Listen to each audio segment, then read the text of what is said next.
আসসালামু আলাইকুম বন্ধুরা, কেমন আছেন সবাই? আজকে আমি আপনাদের সামনে একটি কবিতা আবৃত্তি করব। কবিতাটির নাম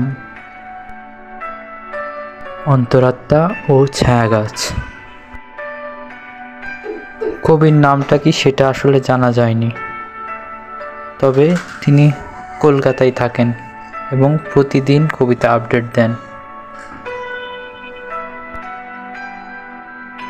তবে তার একটা ছদ্মনাম আছে। তার ছদ্মনামটি হলো সাদা কাদামাটি। ভিডিওটি ভালো লাগলে লাইক করবেন, আর যারা পাশে থাকতে চান তারা চ্যানেলটিকে সাবস্ক্রাইব করুন, আর ফেসবুক থেকে যারা ভিডিওটি দেখছেন তারা আমাকে ফলো দিয়ে রাখুন। তাহলে বন্ধুরা চলুন শুরু করা যাক। উপকথায় স্বীকারোক্তি। আলগা হয়ে যাওয়া পাতাগুলোর কাছে শেষ বেলাতে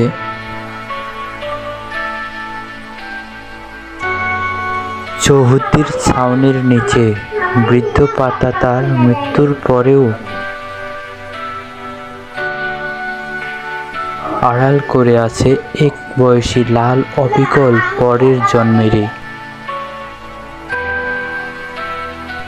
বেনের তলায়।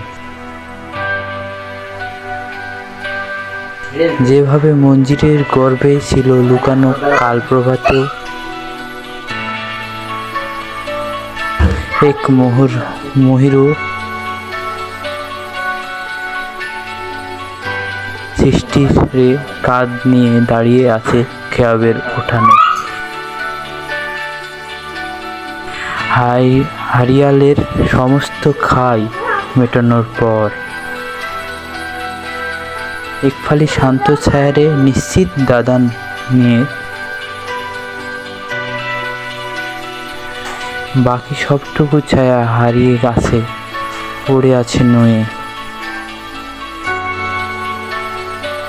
কেবল কামুক রোদ উকি মারে উঠানের পাড়ে লুকোচুরির উষ্ণতায়। তাও প্রজন্ম আসবে বলে যায় রোজ বিহনে, নীরবে আবডালে। আমিও কাছাকাছি ওই এক ফালি ছায়াটির অনেকটা আঁকড়ে আছি।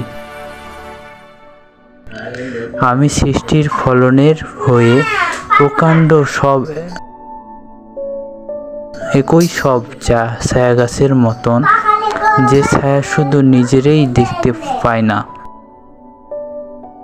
তার অঙ্গ ছাড়া হয়তো জানতেও চায় না তার অস্তিত্ব নিজের কাছে। কোনো আলো তার মুছে দিতে পারেনি কখনো কোনোভাবেও, শেষের ভরসাটুকুও না।